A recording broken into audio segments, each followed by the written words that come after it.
Merci et bienvenue sur cette présentation sur comment stimuler la croissance du retail grâce à l'intelligence augmentée. Donc, je vais vous présenter en premier la plateforme Databricks, qui est une plateforme unifiée de data and analytics, donc qui va permettre à toutes les entreprises de venir débloquer les use cases orientés data, que ce soit la partie data engineering pour préparer la donnée, data science et plus data analytics. Donc Databricks, c'est une entreprise globale avec plus de 5000 utilisateurs et entreprises dans le monde. Et on est reconnu comme étant les créateurs du framework d'Apache Spark, donc qui permet de faire du calcul distribué, Delta Lake, qui est un format de stockage, MLflow sur toute la partie de data science, et également Redash pour venir faire du dashboarding sur l'ensemble de vos données. Donc, Databricks permet de venir combiner un ensemble massif de données avec des capacités d'analytics et de machine learning pour venir vraiment valoriser ces informations. Donc, sur Databricks, vous avez la possibilité de venir ingérer tout type de données, des données structurées, non structurées, semi-structurées, de venir vraiment les préparer et de créer des pipelines fiables rapidement pour être en mesure après de venir débloquer des use cases orientés analytics, donc pour être capable de faire du reporting, du dashboarding et vraiment d'avoir des solutions qui permettent d'analyser les données et d'avoir des dashboards par exemple sur l'ensemble de ces informations. On peut également construire sur la base de ces données des modèles de machine learning pour faire des choses comme du forecast, comme de la personnalisation et avoir des solutions qui soient plus proactives, donc qui vont être capables d'agir avant même que le problème arrive potentiellement, donc d'avoir vraiment des choses qui sont capables de prendre des actions en amont de quelque chose qui serait capable de se produire. Databricks, c'est une plateforme technologique, donc on intervient sur vraiment tous les retails, par exemple sur la finance, le média, etc. Et on a une grosse présence dans tout le monde retail, avec des sociétés comme H&M, par exemple, qui sont là et qui utilisent Databricks pour l'ensemble de leurs données, et aussi Sam's Club pour donner quelques noms. Donc, ces sociétés de retail ont énormément de données et on met en place avec elles énormément de use cases autour de ces data. Donc, on a des choses vraiment classiquement mises en production actuellement en 2021 autour de la personnalisation, autour du forecast de données. Donc, ça peut être du forecast qui soit vraiment fin à un niveau unitaire très précis. On va être capable d'améliorer tout ce qui est supply chain. On va être capable d'optimiser les routes, le delivery, tout ce qui est également, on va dire, order picking et toutes les agrégations de données qu'on peut avoir autour de ces use cases. On travaille également avec des choses qui sont un petit peu plus en pilote, un petit peu plus avancées. Donc, on commence à voir vraiment apparaître des tendances autour de la personnalisation basée sur le comportement. Donc, non pas uniquement sur le contexte d'un utilisateur, mais sur ses actions, sur son humeur, etc. Des choses autour de la vision pour détecter potentiellement l'engagement d'un client sur la base d'une image qu'on peut avoir dans un site physique. Et des choses plus automatisées dans les warehouses pour être capable vraiment de venir déployer des choses plus intelligentes, plus efficaces et gérer beaucoup plus de volume de façon plus pertinente. On voit des choses arriver, des choses émergentes. Donc, on a des personnalisations qui sont vraiment de prochaine génération. Donc, on peut imaginer des choses qui viennent matcher un look sur la base d'une image ou des goûts d'une personne. Des choses comme des grab and go stores, on a quelques prototypes qui commencent à être déployés, mais qui vont commencer à se généraliser. Des choses autour de la réalité virtuelle, du drone delivery qui commence à démarrer, etc. Et puis sur les tendances vraiment à long terme, on a toutes ces notions de être capable d'anticiper les besoins des clients. Donc avant même que le client sache qu'il a ce besoin, cette envie, on est capable de lui apporter des drones delivery qui soient déployés à l'échelle et puis toutes les nouvelles choses qui vont être à créer et qui sont un petit peu les nouveautés du monde de demain. Donc sur tous ces sujets, on a un énorme besoin de venir manipuler de la donnée, de la préparer pour être capable d'avoir ce time to market et de déployer des solutions innovantes autour de ces usages. Donc, toutes ces choses-là, on peut les faire sur la plateforme de Databricks. Donc, Databricks, c'est vraiment cette plateforme unifiée sur laquelle on va être capable de venir brancher tout type de données et surtout avoir n'importe quel type d'utilisateur, que ce soit des data engineers, des data scientists, des data analysts qui travaillent autour de la donnée pour venir l'exposer et l'utiliser au sein de l'entreprise. Donc, on a trois grands axes qui vont apporter de la valeur sur la plateforme de Databricks. La première, c'est tout ce qui est infrastructure. Donc, Databricks, c'est une plateforme déployée dans le cloud, sur Azure et sur AWS.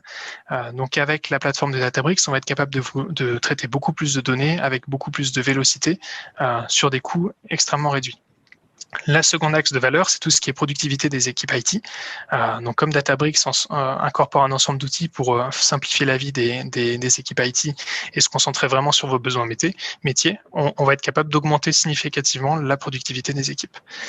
Et le troisième axe, qui est probablement le plus important, c'est vraiment tous ces nouveaux use cases qu'on va être capable de mettre en production et qui vont vraiment apporter de la valeur dans vos métiers. Donc, on voit des choses comme de l'augmentation de revenus avec de la recommandation, des cost saving avec du forecast qui est plus fin, la meilleure gestion de stock, augmentation des engagements des clients, et puis des time to market qui soient vraiment plus rapides autour de tous les use cases de data science dont on a parlé juste avant. Je vais donc laisser Alexis vous parler de ce qui a été mis en place chez Memory pour venir stimuler la croissance du retail grâce à cette intelligence sur la plateforme Databricks. Merci, merci Quentin et bonjour à tous. Donc je vais vous présenter très rapidement Memory. Donc Memory, on est une jeune structure puisqu'on a été créé il y a un peu plus de 2 ans. On est aujourd'hui pas loin de 40. On travaille essentiellement dans le retail avec l'ambition d'accélérer et d'améliorer la prise de décision du retail grâce à la data. Donc on travaille aujourd'hui avec 4 enseignes GSA, donc grandes surfaces alimentaires, et plus de 100 industriels distribués dans ces enseignes. Et notre solution est disponible sur près de 1000 utilisateurs aujourd'hui dans ces différentes enseignes.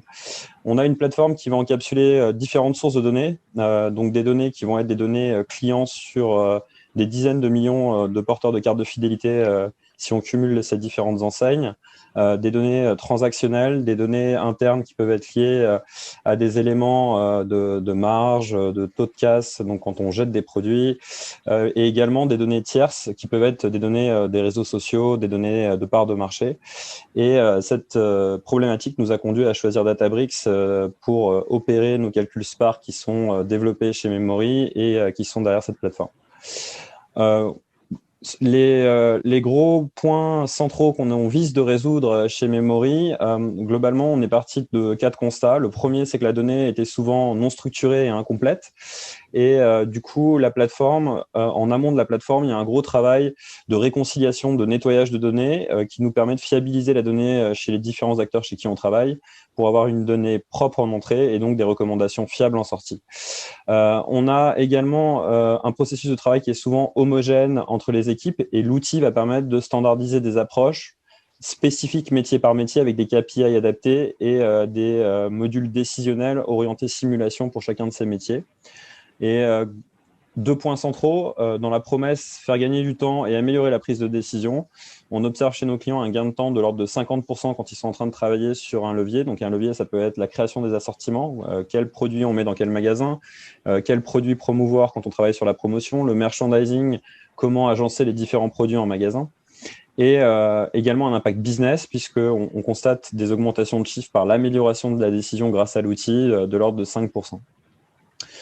Chez Memory, du coup, on va travailler avec sur différents use cases et donc différents métiers. Et donc, tout l'enjeu est de proposer une plateforme qui soit très en lien avec ces cas d'usage et avec les cas d'usage de chacun de ces métiers autour du marketing produit, du marketing client, de ce qu'on va appeler le category management, donc la construction des assortiments, la promotion, la stratégie d'achat, et de proposer une plateforme avec des algorithmes qu'on développe chez Memory et qu'on opère dans la plateforme grâce à Databricks. Cette plateforme, elle vise à être un outil d'entreprise. Chez certains de nos clients, on est à plus de 400 utilisateurs au niveau du siège, mais elle peut également être partagée avec des industriels partenaires et donc la plateforme va servir d'écosystème, de véhicule à pouvoir créer un langage commun entre un distributeur et un industriel partenaire qui est distribué du coup dans l'enseigne et de créer en gros toute une plateforme d'innovation autour de la data.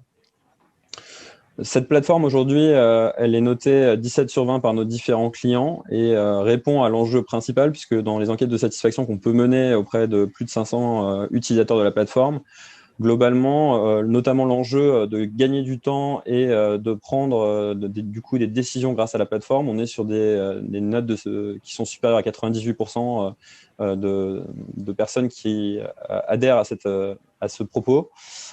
Et pour nous, c'est signe et gage de qualité. En un mot, Memory a été du coup identifié par BPI, également a été nommé lauréat des trophées Retail Tech 2020 par LSA. Alors, pourquoi on a choisi Databricks? C'est que notamment, on est une jeune structure puisqu'on a 2 ans d'existence. Et au démarrage, on avait des équipes data qui étaient somme toute réduites.